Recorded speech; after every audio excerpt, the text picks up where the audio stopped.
Hi කොහොමද ඉතින් අද වීඩියෝ එකේ මම කතා කරන්නේ ගොඩක් වැදගත් දෙයක් ගැන. අපේ හැමෝටම තියෙන දෙයක් තමයි තමුන්ගේ ටාගට් එකට යන එක. තමුන්ගේ හීනේ ජය ගන්න එක. ඉතින් ඒක ලේසි නෑ. ඒක වෙනුවෙන් මහන්සිලා වැඩ කරන්න ඕනේ. මං වුණත් මටත් හීනයක් තියෙනවා. ඒ හීන වෙනුවෙන් මාත් හැම දවසකම මහන්සිලා වැඩ කරනවා. ඉතින් ඔයාලටත් හීන ඇතිනේ. එක එක ටාගට් තියෙනවනේ ලයිෆ් එකේ. ඉතින් ඕක කරගන්න පුළුවන්ද බැයිද? කරගන්න පුළුවන්. හරි ලේසි ඕක කරගන්න. තමුන්ගේ හීනේ ටික කාලෙකට පිටිපස්සට තියලා යන්න රටකට මැද පෙරදිග රටවල් වලට යන්න ලේසි. ගොඩක් කට්ටිය රටවල් වලට යනවා. ඒ පළවෙනි ස්ටෙප් එක ගත්තට පස්සේ එතනින් එහාට වාට අල්ලන් යන්න පුළුවන්. මොකද හැම මාසෙම වාට සැලරි එකක් හම්බ වෙනවා. ඒක ඔය ඉතුරු කරනවා. අවුරුදු 2ක් 3ක් 5ක් හරි ඉඳලා ඔයා ලංකාවට ඇවිල්ලා ඔයාගේ සමහර විට වාහනයක් ගන්න වෙන්න පුළුවන්, බිස්නස් එකක් කරගන්න ස්ටාර්ට් කරනවා වෙන්න පුළුවන්. එහෙම නැත්නම් ඔයා නිවසක් හදනවා වෙන්න පුළුවන්. වාට ඒ පළවෙනි ස්ටෙප් එක ගන්න එක තමයි වැදගත්. ඒක තමයි හොඳම දේ තමයි රටකට එන එක. මේ මැද පෙරදිග රටවල් වලට එන්න ලේසියි. ගොඩක් කට්ටිය එනවනේ. ඒකින්ද ඔයාටත් පුළුවන්. ඒකින්ද කිසි අවුලක් නැහැ.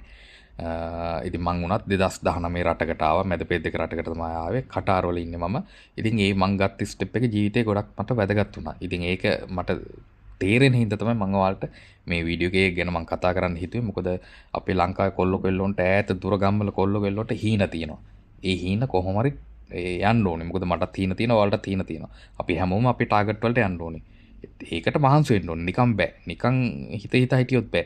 ඒ ඇක්ෂන් ප්ලෑන් එක ගන්න ඕනේ. ඉතින් ඒකින්ද ඔයාලට මම කියන්නේ ඔයාලගේ හීනේ පොඩ්ඩක් පිටිපස්සට අඩියක් දෙකක් තියලා මේ හරි සරලයිනේ. රටකට ගිහිල්ලා අවුරුදු 2-3ක් මේ පොඩ්ඩක් කීයක් හරි ඉතුරු කරගන්න.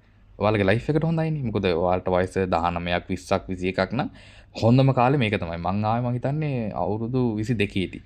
ඉතින් අල්ලන් ඉන්නවා. ඒක ඒ එක්ස්පීරියන්ස් එක ඕනේ. සහ මේ අනිත් එක තමයි ඔයාලා රටකට ඉද්දී ප්ලෑන් එකක් තියාගෙන ඉන්නේ.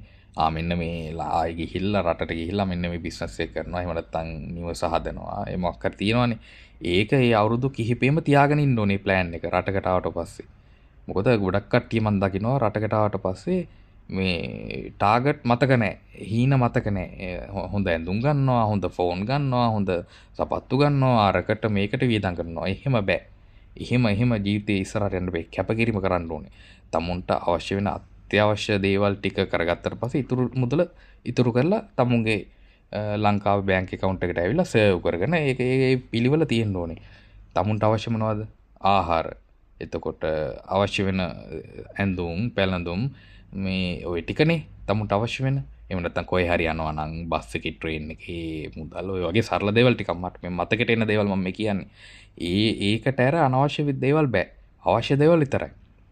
ඉතින් ඒකින්ද මේ මම දැකලා තියෙනවා සමහරක් අය ඉන්නවා මේ මොකද මම වැඩ කරද්දී අපේ රටේ කට්ටිය විතර නෙමෙයි තව රටවල් වල ඉන්නවනේ මේ අපේ ඒරියා එකේ තව රටවල් වල කට්ටිය ඉන්නවා. මේ ඉතින් එක එක රටවල් කට්ටිය වැඩ කරනවා.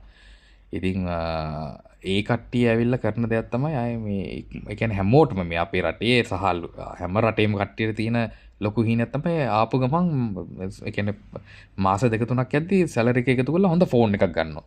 හොඳ ගණන් ෆෝන් එකක්. හොඳ බ්‍රෑන්ඩ් එකක්. එහෙම බෑ. එතකොට අර හීනෙට මොකද වෙන්නේ? එහෙම හීන ජය ගන්න බෑ. තමුන් අවුරුදු 2ක් ආවනම් ඒ අවුරුදු දෙකේ සල්ලි ටික සේව් වෙන්න ඕනේ. ඊට පස්සේ තමයි ලංකාවට ගිහිල්ලා තමුන්ගේ බිස්නස් එක පටන් ගන්න පුළුවන්. ඒ ප්ලෑන් කරලා ඒක ලස්සනට කරගන්න. හැබැයි අර ඉතුරු කර ගැනීම ඒක වැදගත්. ඒකින්ද මේ මම උනත් එහෙමයි. දැන් මම උදාහරණයකට මම 2019 රට ආවා. 2022 ගියා වෙකේෂන් එකක්. මං ඉඩමක් ගත්තා භාගයක් ගෙව්වා. ඉතුරු භාගය ආයෙ රට ඇවිල්ලා ගෙව්වා. ඒ වගේ අර අරමුණක් තියෙන්න ඕනේ. මට ඉඩමක් ගන්න ඕනේ කියලා අයිඩියා එකක් තිබ්බා. ඒක නෙවෙයි මං හැම මාසෙම සැලරි ටික සේව් කරා. ඊට පස්සේ ලංකාවට ගිහිල්ලා භාගයක් ගෙව්වා. ඉතුරු භාගය ආයෙ ඊළඟ අවුරුද්දේ ඇවිල්ලා තමයි ගෙව්වේ. ඉතින් ඒ වගේ ටාගට් එකක් තියෙන්න ඕනේ. ඉඩමක් නිවසක් හදාගන්න ඉඩමක් අරගෙන හොඳ ආදායම් මාර්ගයක් හදාගන්න. මොකද හැමදාම අපිට මේ රටවල ජීවත් වෙන්න බෑ. ඒකින්ද ඔයා රටකට එන්න ඇවිල්ලා අවුරුදු කිහිපයක් ඉන්න සල්ලි ටික ඉතුරු කරන්න ලංකාවට ගිහලා වාගේ අරමුණ හීන වෙනුවෙන් වැඩ කරන්න. මොකද කියන්නේ කෙනෙක් බින්දුවෙම ඉන්නවා නම් අර එක පාට හොඳ ස්ටෙප් එකක් ගන්නවා නම් ඒක තමයි හොඳම දේ තමයි මේ මැද පෙරදිග රටවල් වලට තියෙනවනේ රටවල් කිහිපයක් තියෙනවා මේ ගොඩක් කට්ටිය වැඩ කරනවා. ඉතින් ඒකින්ද මට හිතුණා ඒක ගැන ඔයාලත් එක්ක ෂෙයා කරගන්න ඕනේ කියලා. ඉතින් ඉස්සරහටත් මම ආයෙ වීඩියෝ අරන් එන්නම්. එහෙනම් හැමෝටම සුබ දවසක්.